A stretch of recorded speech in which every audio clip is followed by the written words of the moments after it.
এখানে প্রায় সব বেনিফিশিয়ারি এসছে আমাদের।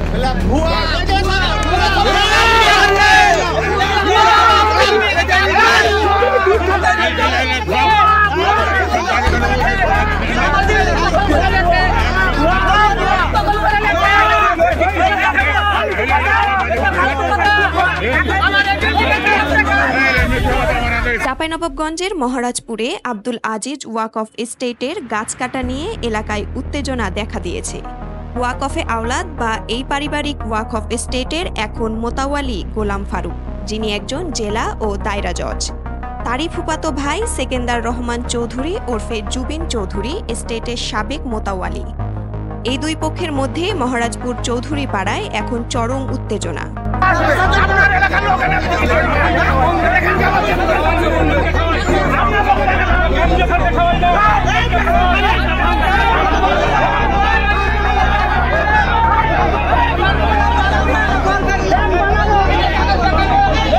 এলাকার ধর্নাঢ্য ব্যক্তি মরহুম আব্দুল আজিজ চৌধুরীর মৃত্যুর পর ১৯২৫ সালে তার ৪৬৩.৬২ একর বা ১,৪০২.৮৯ বিঘা জমি নিয়ে এই ওয়াকফ এস্টেট প্রতিষ্ঠা করা হয়।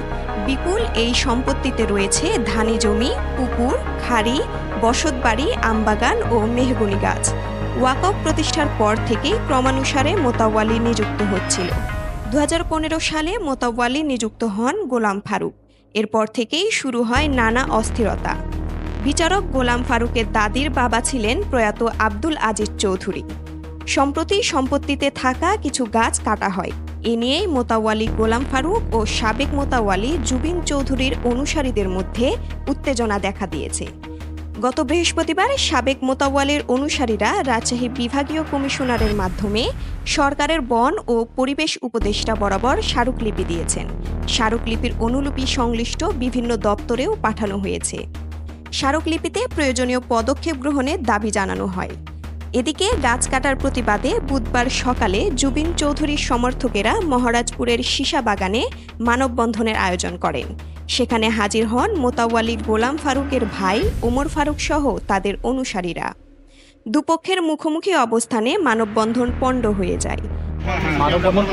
আমরা দ্বন্দ্বে যে আমরা মানববন্ধন করতে চাইছি, আমাদের কোনো লক্ষ্য নাই, আমাদের একটি লক্ষ্য, সেই লক্ষ্যটি হলো যে আমাদের গাছ কাটা হবে না। আপনাদের আমাদের এলাকায় এই ভারসাম্য আমরা নষ্ট হতে দেব না। আমার সাথে কথা বলেন, আপনি আপনার বক্তব্য বলুন। আপনারা মানববন্ধন করতে চেয়েছেন, জি, এখন কেউ কি বাধা দিয়েছে? আপনার বাধা নাই, যে একটা পক্ষ এসে আবার ওরা এসে এখানে হাজির হয়ে গেছে। আমাদের মানববন্ধনটা ছিল গাছ কাটার কারণে, মানে গাছ পরিবেশ রক্ষার সাথে আমরা গাছ কাটতে দেব না। এ সময় উভয় পক্ষের মধ্যে তুমুল পাক বিতণ্ডা, ধাওয়া পাল্টা ধাওয়া ঘটনাও ঘটে। পরে স্থানীয় গণ্যমান্য ব্যক্তিদের হস্তক্ষেপে পরিস্থিতি শান্ত হয়। তবে এলাকায় এখনও উত্তেজনা আছে। সাবেক মোতাওয়ালি জুবিন চৌধুরী বলেন, গোলাম ফারুক অবৈধভাবে আব্দুল আজিজ ওয়াকফ এস্টেট দখলে নিয়েছেন। গত ১০ বছরের বেশি সময় ধরে তিনি এস্টেটের সম্পদ তছরূপ করছেন। লাখ লাখ টাকার গাছপালা চোখের সামনে কেটে বিনষ্ট করছেন। ইতিমধ্যে মুকুলিত আম গাছ, মেহগুনি সহ শিশু গাছ কেটে ফেলেছেন। এ নিয়ে স্থানীয়দের মাঝে ক্ষোভ দেখা দিয়েছে। তিনি আরও বলেন, সম্প্রতি এস্টেটের ভেতরের প্রায় ১৩টি আম গাছ, ১১টি মেহগুনি ও ৮টি শিশু কেটে বিক্রি করে দেওয়া হয়েছে। গাছগুলোর বর্তমান বাজার মূল্য প্রায় ৫ লাখ টাকা। গাছগুলো মরে যাচ্ছে এমন অজুহাতে কাটা হয়েছে।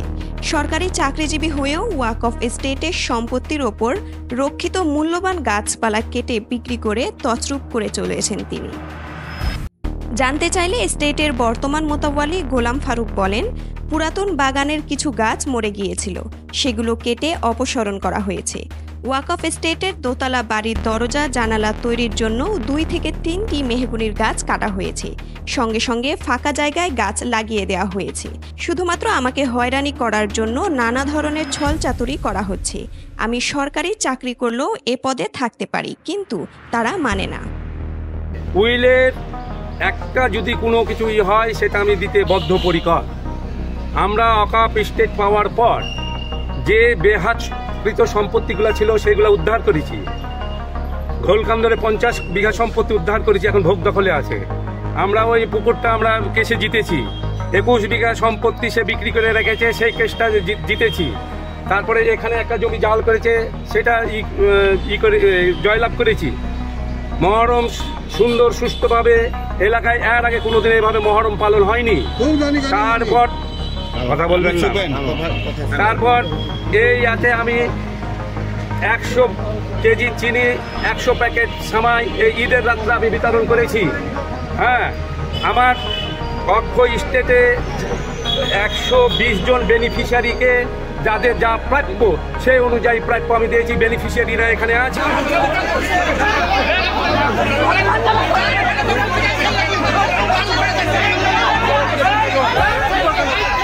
উত্তরভূমি ডেস্ক, রাজশাহী।